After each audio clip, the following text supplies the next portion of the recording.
Don't mess with me, pork chop. What day is this? It's February 2nd. Groundhog Day.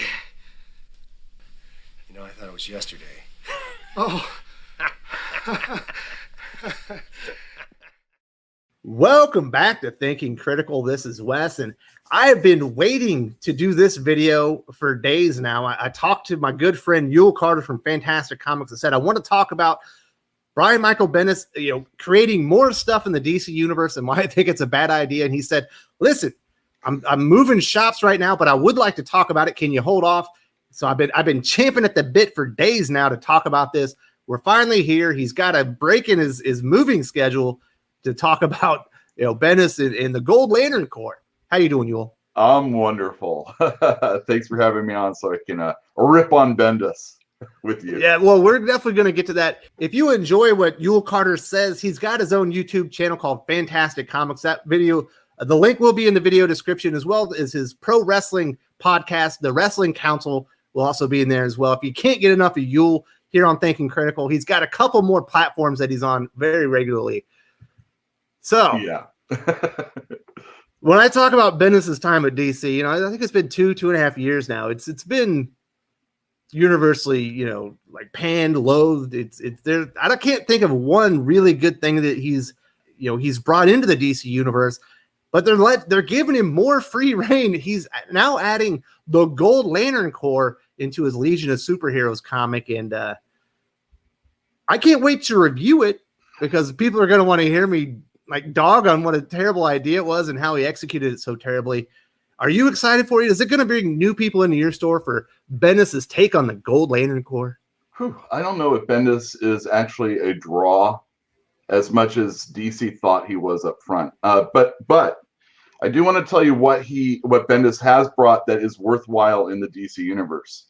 And he brought Alex Maleev with him. That's about it. So this is a Legion of Superheroes story where a Gold Lantern Corps is being introduced. The Gold Lantern Corps member, there, in the Legion of Superheroes, there's no real Green Lantern anymore, except for a couple of them, I guess, that were in stasis or something. I can't remember the exact story, but he's powered not only by a Gold Lantern ring, but also a Legion of Superheroes ring. So you're telling me that Gold Lantern ring is pretty lame if he has to use a Legion flight ring to get around, right? Apparently, it's not quite enough on its own. It doesn't have quite the juice that it needs. And we also don't know what spectrum this Gold Lantern or this gold ring is going to be a part of. Like will and emotion, hope and valor and all those other things. Man, you lead me right into an autism spectrum joke that I'm not going to bite on that one. But maybe it's the nauseating word vomit spectrum that Bendis is known to operate on himself. Yeah, maybe with the gold ring, you actually have the power to read a Bendis book without having to reread it because you read the wrong panel or something like that.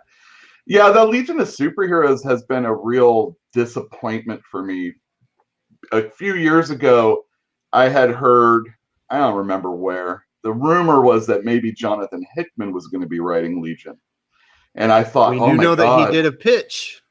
And Think that is about, one of his dream assignments is writing Legion of Superheroes. He does so many things. He loves big casts of characters. Absolutely. He could really revitalize them. And then Bendis, what he did instead was he brought Thorn to the future. And I don't know. It just he aged up Jonathan Kent, ruined Superman in the process. Oh yeah.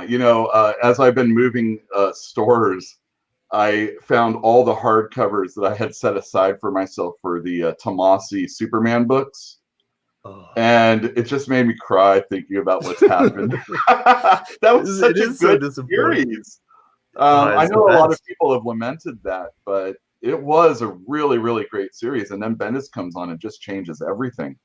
Specifically said, I have no room for a Super Sons series in my Superman universe. We're axing it.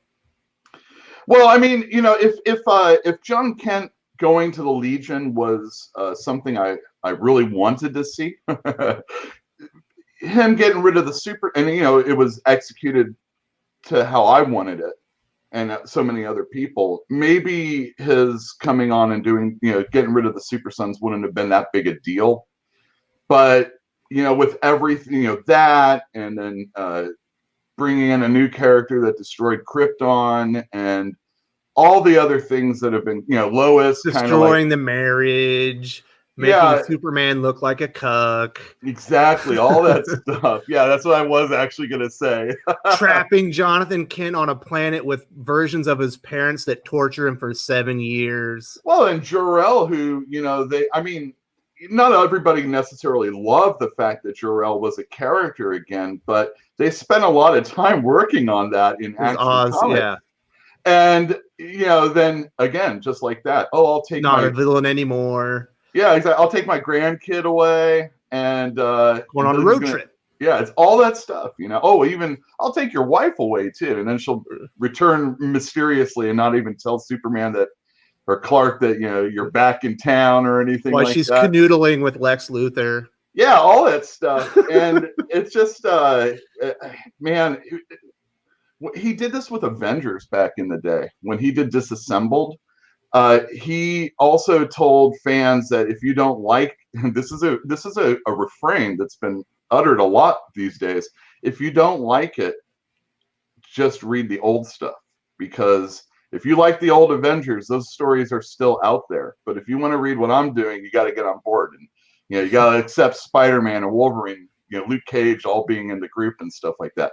And it's the same thing with, you see him doing that in DC. It's like, well, if you like that old Superman stuff, you can read those 48 issues of Tomasi's run or whatever. You can read all this stuff before. I'm going to do my stuff. And again, if you're not on board, just don't read it. And Bendis also said one time that when you're on a series and you're playing with someone else's toys and you break them, you have to put everything back together so the next person can play with them as well. And I don't think he listens to all of his words. So I think people should listen to him to just read the old stuff. But just thinking about what he's done with Superman, like the rollout of Leviathan. Oh my goodness. The $8 special where basically Event Leviathan for the first 4 issues was regurgitating all the information that you learned in that $8 special for 4 issues. And it did have the art Alex Maleev, which was good until he was drawing Superman or anyone with superpowers, because he's not, his art doesn't fit superpowers. It fits like street level, kind of street justice kind of characters, like your Daredevils, your Batman, stuff like that. And then it was nauseating reading Event Leviathan. It was just groups of people talking every issue and virtually nothing ever happening until we got maybe the lamest reveal of all time, Mark Shaw, the Manhunter. Oh, I didn't even read all that. I was just going to say that. I read the first issue, and they were like in a parking garage the whole time. Yeah. Oh, and then the Question shows up, and Batman shows up, or whoever, whatever. Mm-hmm. Well, so that was all the issues, basically. Yeah, and I did not know about that reveal. Don't worry. I don't care. Dude, it doesn't matter. He's a lame ass. Like, it was the worst reveal ever. It's not a new character. It's an old character no one knows or cares about. And then, in the current Superman, is he even bad? I don't know. I think it feels like he's working with Superman. He's certainly not trying to kill him. But is he recruiting him? Who knows? Because you have to read Bendis's dialogue to get through it. And it's impossible. Yeah, it's rough. This is just this is a rinse and repeat situation with him. Again, I just can go back to even his Daredevil, which I really enjoyed. You talk about fixing things. He didn't fix anything at the end of that. It took not only Brubaker to come on, but then that horrible Shadowland story that that existed afterwards. And it wasn't until Wade took him to San Francisco that things were getting a little bit better for the characters. So, there was like 5 years where after Bendis left, it was still broken. People are just trying to fix all his mistakes. I mean, how are you going to fix Superman going forward? Like, let's just say, what Bendis, he's doing now, because, Scott Snyder's Dark Knight's Death Metal is going in. He's retroactively in Action Comics undoing the lead into his event by placing in Leviathan and Red Cloud, Red Smoke, whatever her name is, Red Mist, new I think, yeah. Red Mist, what the character he created that no one cares about, but he put in there, and those two characters are more powerful than Lex Luthor, Apex Lex, and his new Legion of Doom that led into all the events, in Justice League that happened, leading to Dark Knight's death metal, and he's inserting all of his characters as more important, like undoing Snyder's work, even though he has the big fucking event coming up. Yeah, DC has to figure out who their main writer is, because I know they brought in Bendis and they probably spent a lot of money and they gave him a lot of things, including imprints, and you can do your Jinx line here and all that other stuff. But they already had Scott Snyder, and I know not everybody loves everything Snyder does, but this guy's got like big ideas that actually are paying attention to the DC universe. That whole Perpetua thing was kind of like trying to make sense of the whole Crisis on Infinite Earths.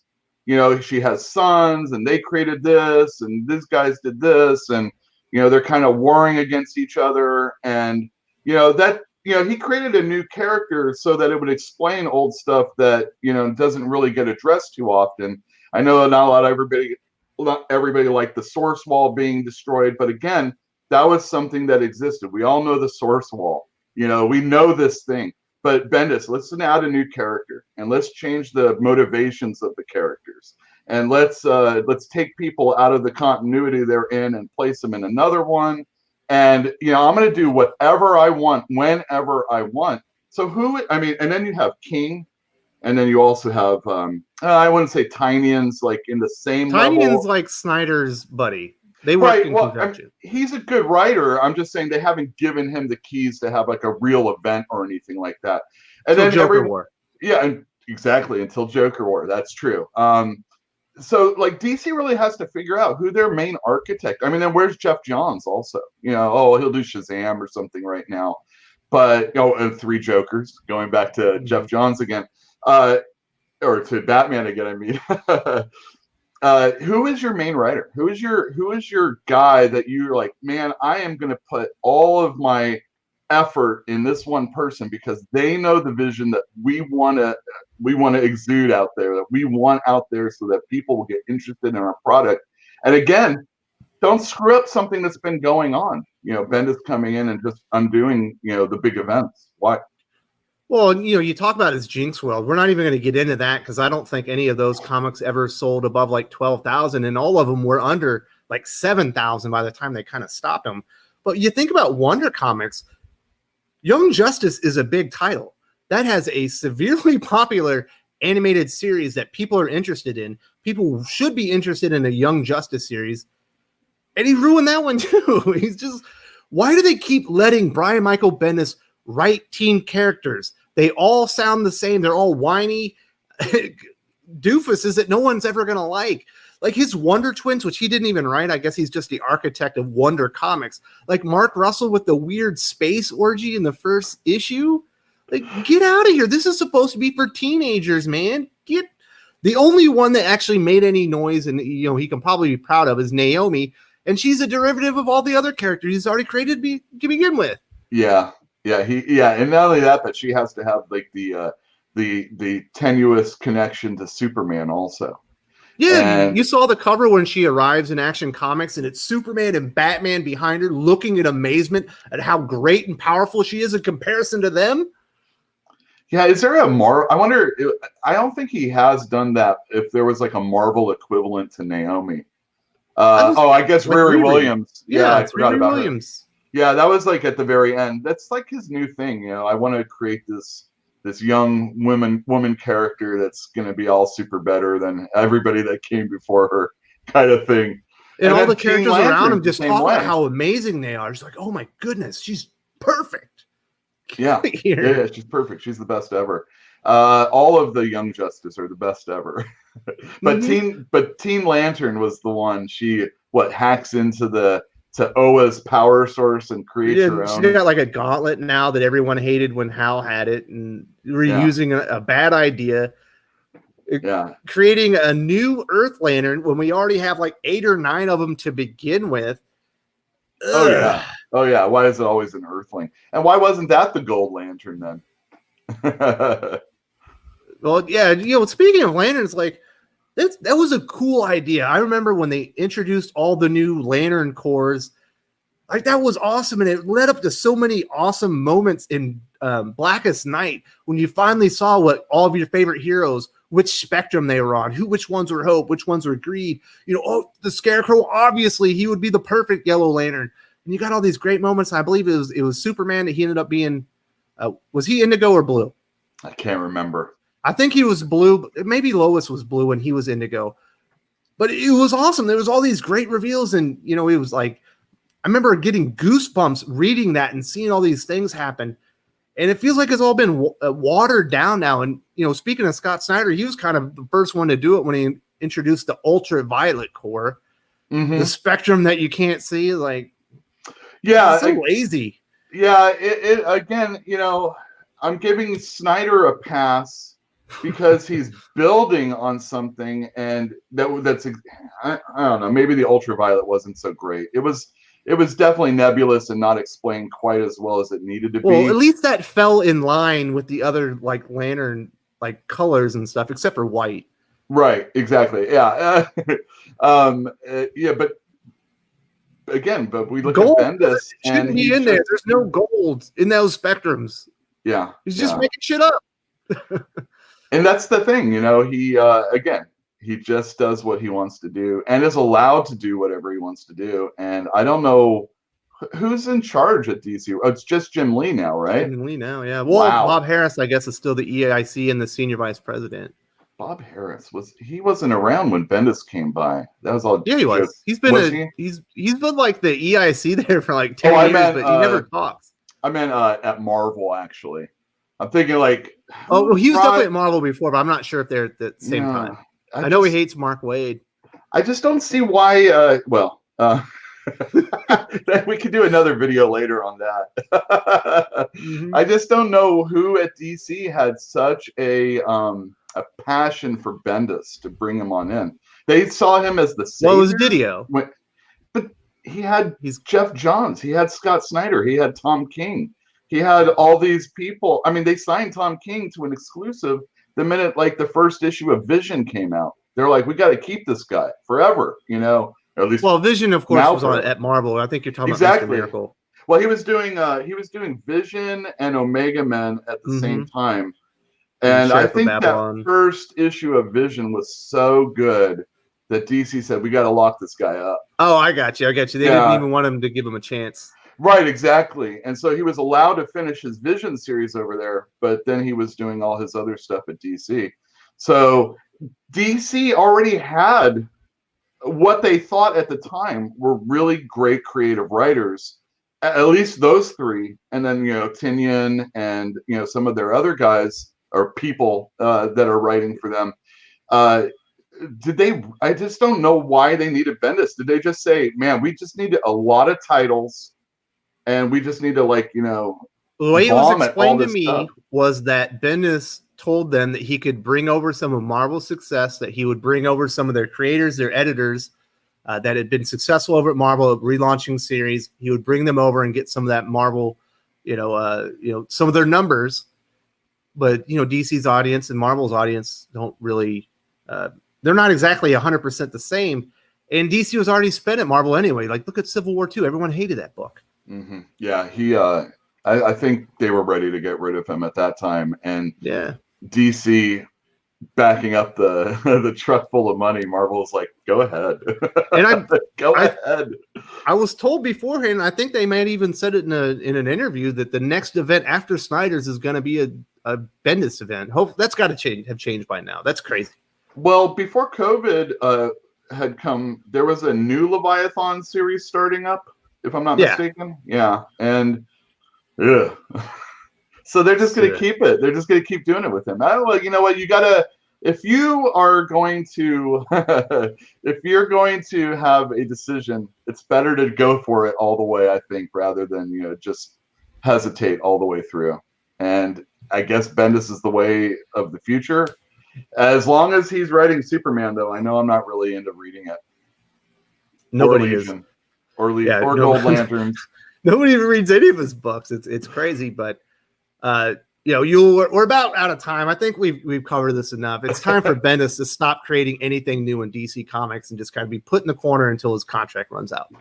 Yeah, I would like to. He has done very well with, again, kind of like Alex Malik, grounded characters, stuff that isn't necessarily big as far as the scope of the universe is concerned. I would like to see him do something like, Batwoman or A Question or something like that. But he has high hopes, and so does DC, obviously. Mm-hmm.